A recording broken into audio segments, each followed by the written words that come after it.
नमस्कार दोस्तों, नमो भारत न्यूज़ में आपका स्वागत है। दोस्तों, आज हम कोई खबर आपको बताने नहीं जा रहे हैं, बल्कि एक ऐसे महान व्यक्ति के बारे में आपको बताने वाले हैं जिन्होंने भारत की राजनीति में बेहद अहम भूमिका निभाई और हमारे देश के एक काबिल होनहार और महान व्यक्तित्व वाले राष्ट्रपति भी रहे। तो आइए दोस्तों, बिना देरी किए वीडियो को शुरू करते हैं। लेकिन दोस्तों, उससे पहले चाहूँगा कि आप इस वीडियो से अंत तक जुड़े रहें और हमारे चैनल को सब्सक्राइब करना ना भूलें। दोस्तों, साल 1969 का दौर था। मिदनापुर उपचुनाव के दौरान निर्दलीय कैंडिडेट वीके कृष्ण मेनन के लिए एक शख्स जोरदार कैंपेन कर रहा था।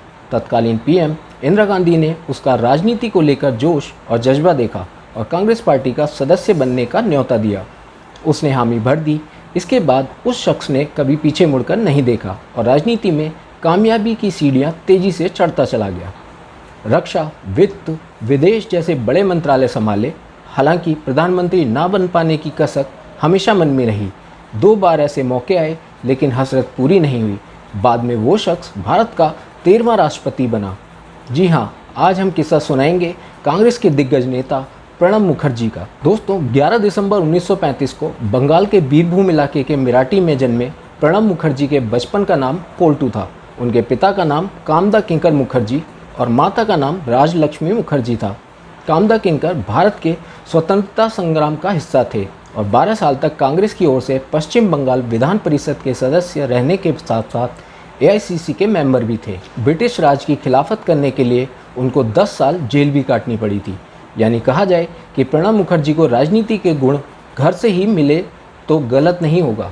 बचपन से ही प्रणब मुखर्जी पढ़ने लिखने में बहुत तेज थे। उनकी याददाश्त गजब की थी। बड़े होने पर मुखर्जी ने बीरभूम के सूर्य विद्यासागर कॉलेज कलकत्ता में दाखिला लिया। उन्होंने राजनीति विज्ञान और इतिहास में एमए की डिग्री ली और कलकत्ता यूनिवर्सिटी से ही एलएलबी की पढ़ाई की। दोस्तों, 1969 का साल प्रणब मुखर्जी के लिए टर्निंग पॉइंट साबित हुआ। उनकी काबिलियत देखकर इंदिरा गांधी ने उन्हें राज्यसभा भेजा। वक्त के साथ उन्होंने राजनीति में तेजी से कामयाबी हासिल की और इंदिरा गांधी के सबसे खास सिपह सलाहकारों में से एक हो गए। इंदिरा ने 1973 में उन्हें अपनी कैबिनेट में शामिल किया। वह औद्योगिक विकास विभाग के उपमंत्री थे। पार्टी में मुखर्जी का कद बढ़ रहा था। एक वक्त ऐसा आया जब इंदिरा सरकार में वह नंबर 2 हो गए थे। उनके बौद्धिक स्तर और काबिलियत को देखते हुए इंदिरा गांधी ने लिखित आदेश तक जारी करवा दिया था कि उनकी गैर मौजूदगी में कैबिनेट मीटिंग की अगुवाई प्रणब मुखर्जी करेंगे। 1982 से 1984 तक उन्होंने कई कैबिनेट पद संभाले। 1982 में भारत के वित्त मंत्री बने। साल 1984 में यूरोमनी मैगजीन के एक सर्वे में उन्हें सबसे अच्छा वित्त मंत्री चुना गया। उनके कार्यकाल में भारत ने एक खास कामयाबी हासिल की। मुखर्जी ने अंतर्राष्ट्रीय मुद्रा कोष यानी आईएमएफ से 1.1 अरब अमेरिकी डॉलर के लोन के लिए बातचीत की और लोन के 1/3 हिस्से को बिना इस्तेमाल किए ही लौटा दिया। पूरी दुनिया तब भारत के इस कदम से हैरान रह गई थी। उनके वित्तीय प्रबंधन की तारीफ अमेरिका के 40वें राष्ट्रपति वित्त मंत्री डोनाल्ड रेगन ने भी की थी। दिलचस्प बात है कि जिस वक्त प्रणब मुखर्जी वित्त मंत्री थे, उन्होंने ही पूर्व रिजर्व बैंक के गवर्नर पद पर पीएम मनमोहन सिंह की नियुक्ति की थी। इस तरह से मुखर्जी मनमोहन सिंह के सीनियर थे, लेकिन शायद आगे किस्मत को कुछ और ही मंजूर था। अक्टूबर 1984 में जब इंदिरा गांधी की हत्या हुई तो देश सदमे में आ गया। किसी को भी इस पर विश्वास नहीं हो रहा था। इस दौरान प्रणब मुखर्जी ने कहा कि जवाहरलाल नेहरू के वक्त से ही अंतरिम प्रधानमंत्री को शपथ दिलाई जाने की परंपरा रही है। जब नेहरू का देहांत हुआ तो कैबिनेट में सबसे सीनियर नेता गुलजारी लाल नंदा को पीएम चुना गया था। बताया जाता है कि राजीव गांधी से बातचीत में उन्होंने वरिष्ठता पर ज़्यादा जोर दिया था, जिसके बाद में पीएम बनने की इच्छा के तौर पर पेश किया गया। कहा यह भी जाता है कि वे राजीव गांधी की समर्थक मंडली के साजिश के शिकार हो गए थे। इसका नतीजा ये निकला कि जब राजीव गांधी पीएम बने तो प्रणब मुखर्जी को साइडलाइन कर दिया गया। उन्हें ना तो कैबिनेट में जगह दी गई और न ही कांग्रेस कार्य समिति में। इससे खफा होकर प्रणब मुखर्जी ने 1986 में अपनी खुद की पार्टी राष्ट्रीय समाजवादी कांग्रेस का गठन किया।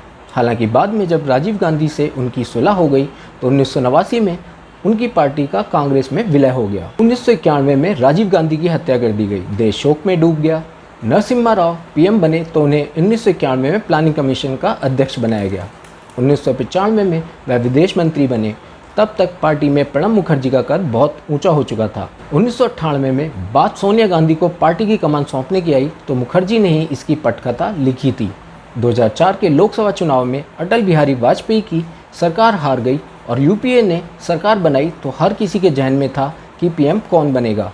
ये पहला ऐसा चुनाव था जिसमें प्रणब मुखर्जी लोकसभा से जीतकर आए थे। तब सरकार में प्रणब मुखर्जी नंबर 2 की हैसियत पर थे। सोनिया गांधी ने पीएम पद ठुकरा दिया था। कहीं ना कहीं प्रणब मुखर्जी के मन में था कि उनको प्रधान पद दिया जाएगा, लेकिन ऐसा हुआ नहीं। राज्यसभा में कांग्रेस नेता मनमोहन सिंह को सोनिया गांधी ने यूपीए सरकार चलाने की जिम्मेदारी सौंपी और प्रणब मुखर्जी का पीएम बनने की कसक दूसरी बार भी रह गई। उन्हें लोकसभा में सदन का नेता बनाया गया। 2004 से 2006 तक मुखर्जी रक्षा मंत्री रहे। 2006 से 2009 तक विदेश मंत्रालय संभाला। 2004 से 2006 तक मुखर्जी रक्षा मंत्री रहे। 2006 से 2009 तक विदेश मंत्रालय संभाला। 2009 से 2012 तक वित्त मंत्रालय का कामकाज देखा। इनके साथ साथ नौवहन, परिवहन, संचार, आर्थिक मामले, वाणिज्य और उद्योग समेत कई अहम मंत्रालयों का प्रभार भी उनके जिम्मे आया। प्रणब मुखर्जी ऐसे नेता थे जिनकी न सिर्फ पार्टी बल्कि विपक्षी दल भी काफ़ी इज्जत करते थे। उन्हें पढ़ने लिखने का काफ़ी शौक रहा। लोग आज भी प्रणब मुखर्जी की उपलब्धियों के अलावा उनकी फोटोग्राफिक याददाश्त को याद करते हैं। जब भी कोई मुश्किल या विवादास्पद मुद्दा आता तो प्रणब मुखर्जी ही पर्दे के पीछे सारी प्लानिंग करते थे। पार्टी को हर मुश्किल से बचाने के लिए संकट मोचक के तौर पर खड़े रहते थे, चाहे कांग्रेस के प्रस्तावों को ड्राफ्ट करने का मामला हो या फिर कोई और काम। तलब प्रणब मुखर्जी को ही किया जाता था। मनमोहन सरकार में वे नंबर 2 थे और 50 से ज़्यादा मंत्रिमंडलीय समितियों के अध्यक्ष भी। साल 2008 में उन्हें पद्म विभूषण से सम्मानित किया गया। कई अन्य देशों ने भी उन्हें कई सम्मानों से नवाजा है। साल 2012 में जब प्रतिभा पाटिल का कार्यकाल खत्म होने को आया तो सवाल उठा कि इस पद के लिए कौन उपयुक्त रहेगा।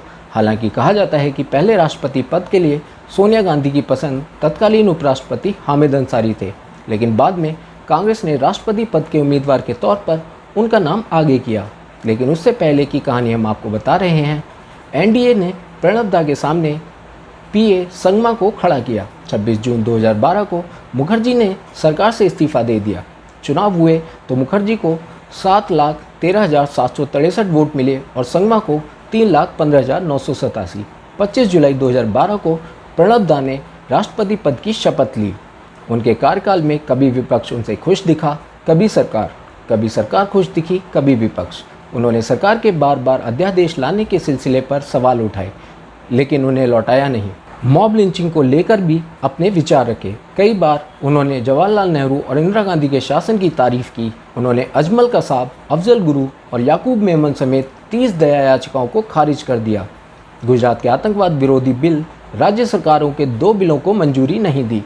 मोदी सरकार की नोटबंदी का समर्थन किया और विपक्ष द्वारा संसद की कार्रवाई को अवरुद्ध करने की रणनीति को बढ़ावा नहीं दिया। 5 साल के कार्यकाल में उनका नाम किसी विवाद में नहीं आया। विपक्ष और पक्ष दोनों ने खूब सम्मान दिया। राष्ट्रपति भवन के दरवाजे उन्होंने जनता के लिए खोल दिए थे और कई बार रहने के लिए लोगों को आमंत्रित किया। पीएम नरेंद्र मोदी ने मार्गदर्शन और हमेशा साथ खड़े रहने के लिए सार्वजनिक तौर पर उनकी सेवा की। साल 2017 में उनको भारत रत्न भी दिया गया था। 10 अगस्त 2020 को वह कोविड पॉजिटिव पाए गए। उनके दिमाग में ब्लड क्लॉट की सर्जरी भी होनी थी। उनको अस्पताल में भर्ती कराया गया, जहां वह बाथरूम में गिर गए। उनको वेंटिलेटर सपोर्ट पर रखा गया। 13 अगस्त को वह ब्रेन सर्जरी के बाद कोमा में चले गए। 25 अगस्त को उनकी हालत बिगड़ने लगी और 31 अगस्त 2020 को 84 साल की उम्र में उनका निधन हो गया। वीडियो को लाइक, सब्सक्राइब और शेयर करना ना भूलें। अपने विचारों को कमेंट बॉक्स में लिखकर हम तक जरूर पहुंचाइए।